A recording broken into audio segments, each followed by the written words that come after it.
if your Seder is abbreviated, even if all you do is read one or two symbolic passages from the Haggadah, stop at this verse this year.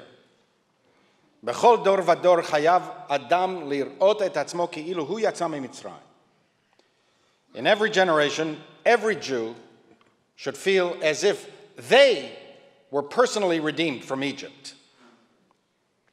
That verse is in every Haggadah. I don't care if you're using the Maxwell House Haggadah or Uncle Max's House Haggadah, because the rabbis tell us of all of the passages. This is the central one. If you do not feel personally redeemed, you miss the central point. If you do not eat of the bread of affliction, literally and physically, you haven't fulfilled the commandment. Feel the lash. Exult in liberation. Dance at the shores of the sea. The Seder is a reenactment of those times. Passover is the most personal of festivals. Its main message, you were there. Feel that. You were there. Passover is the proclamation that I was not passed over. I am part of Jewish history. There were Jews before me. There will be Jews after me. I am the link in this magical, mystical, mysterious movement. I'm part of the continuum of Jewish life. The Haftarah reading for the second day of Passover is from the 23rd chapter of the second book of Kings. It includes a description of the Passover celebrations in the 18th year of King Josiah's reign, around the year 622 BCE. Verse 11 of the 23rd chapter states, "And King Josiah took away the horses that the kings of Judah had previously given to the sun at the entrance to the house of the Lord. And Josiah burned the chariots of the sun with fire by the chamber of his officer, Natan Melech."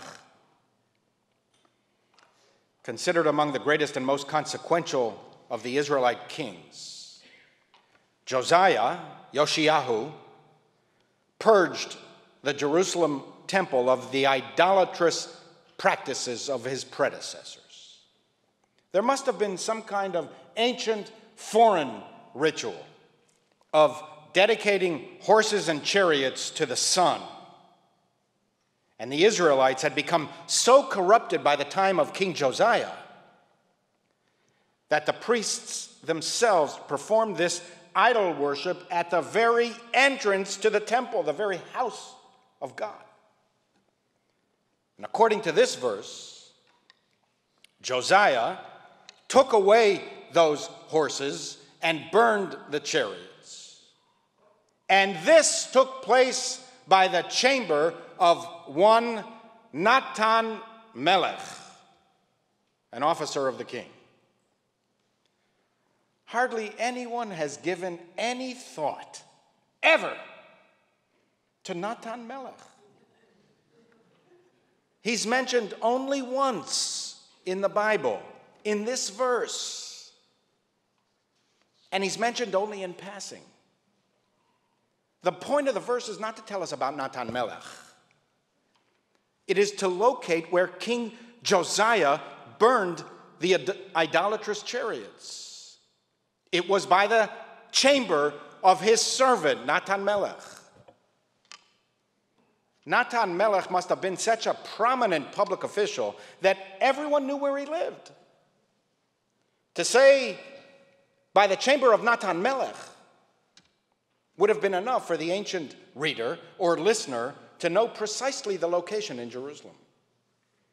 It would be like saying today, "I'll meet you by the mayor's house," or by the Empire State Building.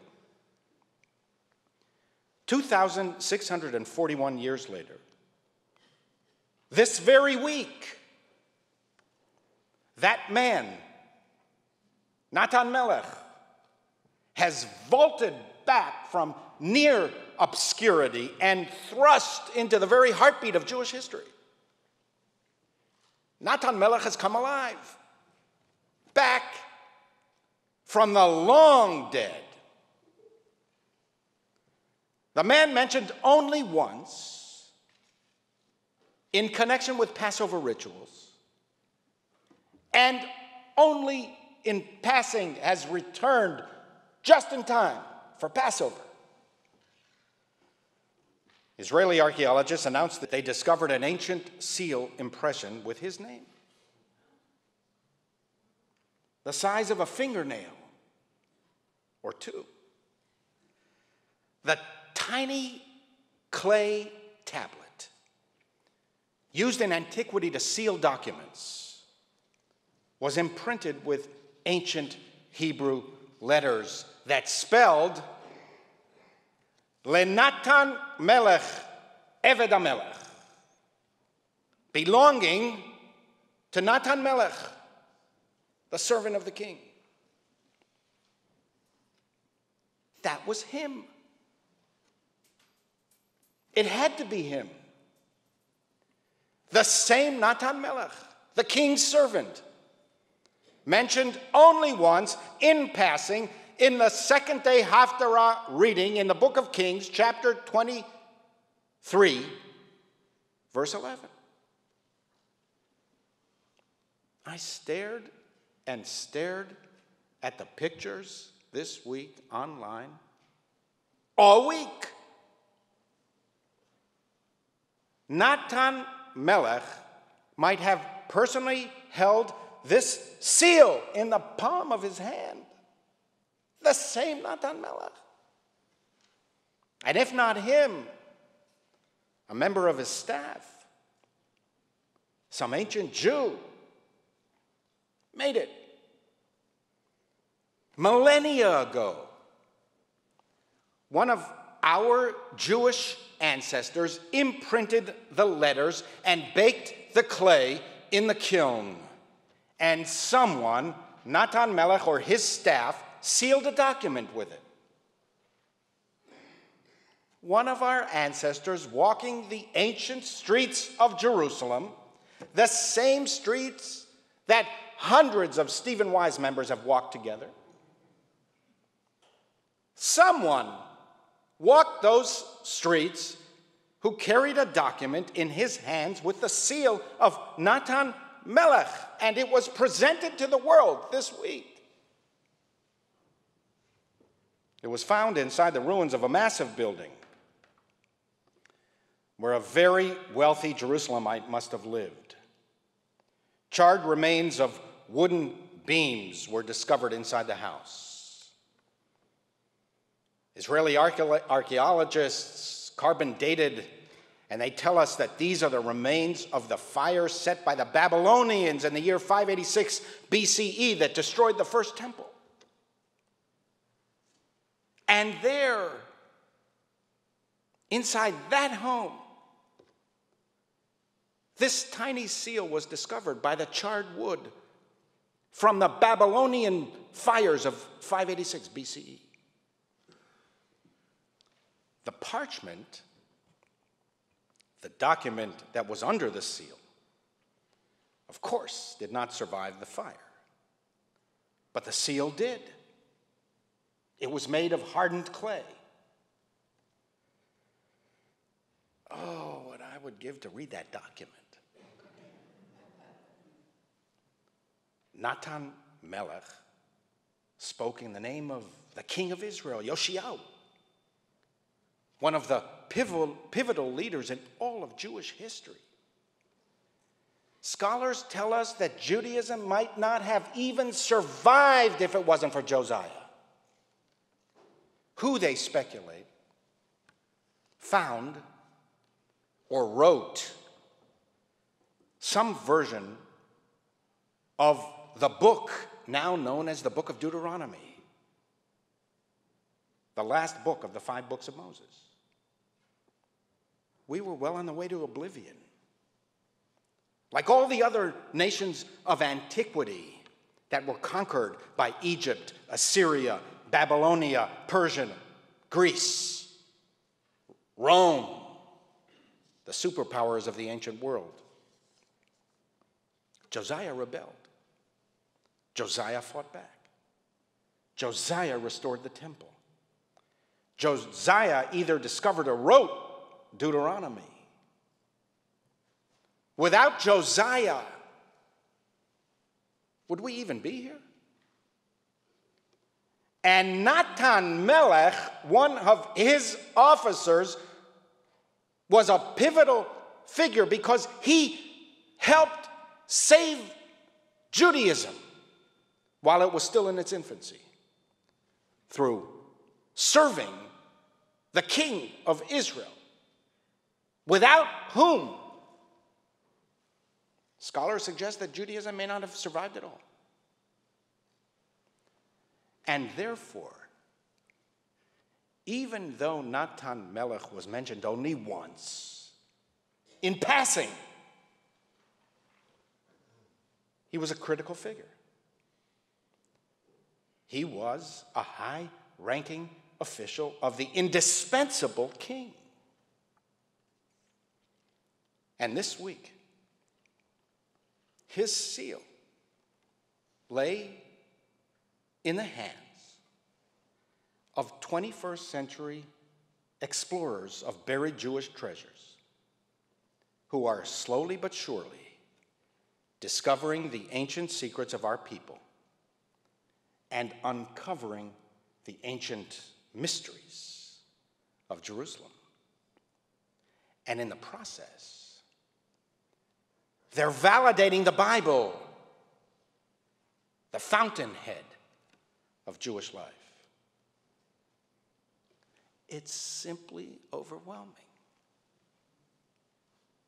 This tiny object, buried in the earth for over 2,500 years and waiting to be discovered one day. And that day was our day. This small seal of an almost forgotten Jerusalem official links two extraordinarily monumental moments in Jewish life. First, King Josiah, the indispensable leader, whose reign impacted on Judaism to this day. And second, the destruction of the first temple by the Babylonians less than 25 years after Josiah was killed in war. It was one of the most dramatic events of all of Jewish history. We still mourn the loss of the first temple all these years later to this very day. Now, if this does not move you, your heart is made of sterner stuff than mine.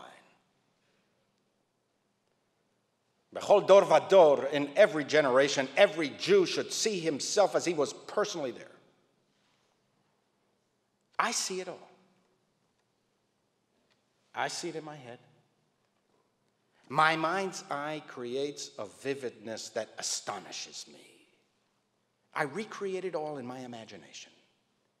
Josiah, Natan Melech, the idolatrous priests, Jerusalem. They are all alive in me. You might have read about this discovery in the New York Times. Did you see that? The Times article was primarily about how Israeli archaeologists are digging up artifacts of ancient Jewish history in land that Palestinians claim as part of their future state. Okay. Fine. I suppose it's a legitimate angle. Although, I did find it ironic that many of those very Palestinians who object to Israelis digging up our people's treasures from thousands of years ago deny that our people were even there in the first place.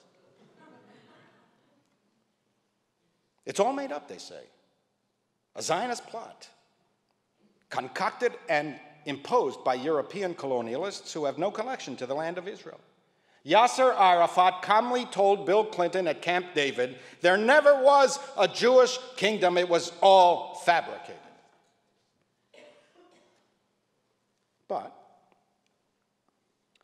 while modern politics is relevant, and of course, the paper of record is entitled to relate to all kinds of different angles of a story. And they're journalists, they know what they're doing, I think. I'm not.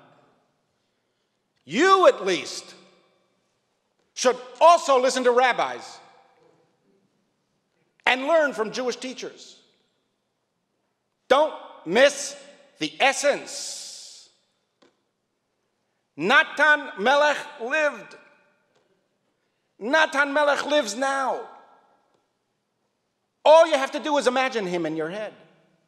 His seal is laying in the palm of archaeologist's hand. I saw his seal. I imagined how he looked, how he spoke, what he said. And by imagining him, I can imagine myself. I can imagine my destiny. Why I was put on this earth in the first place. Because Jerusalem is slowly revealing its buried secrets. It's easier for you to bridge the millennia and trace your very essence to the source, the well springs of Jewish life. We would not be here if they were not there. Without them, there would be no Jews today. We are part of an everlasting covenant. There was Jewish life before us. There will be Jewish life after us. The past shapes us. We are who we are because they were who they were. We are not alone. We are in the bloodstream of Jewish existence. Today, we are the beating heart of Judaism. My Passover message to you is take care of your Jewish heart. Practice heart-healthy Jewish living. Exercise your Jewish heart. Feel the Spirit as if you were there all those years ago.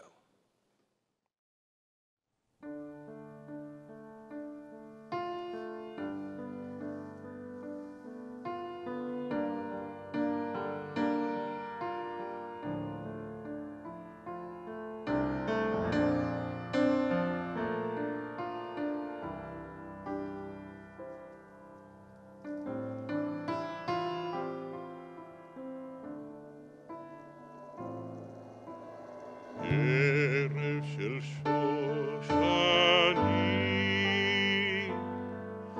נצאנה אל הבוסתן מור בסמים ולבונה ברגלך מפתח לילה יורד לאט ורוח שושן נושבה אבא אל השלח שיר בנה זמר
We would be pleased to send a complimentary DVD of this program to anyone who wishes to support JBS with a tax-deductible gift of $36, double high or more. Simply visit the JBS website at jbstv.org and click on the Donate button to make a donation by PayPal or your credit card. And please indicate the program for which you would like a DVD. Or you can send your tax-deductible check to JBS, Post Office Box 360, Stamford, Connecticut 06904. Or you can call the JBS Pledge Line at 833-MY-JBS-TV. That's 833-695-2788. And again, please remember to indicate which program you would like to receive with our compliments. We thank you for your kind support.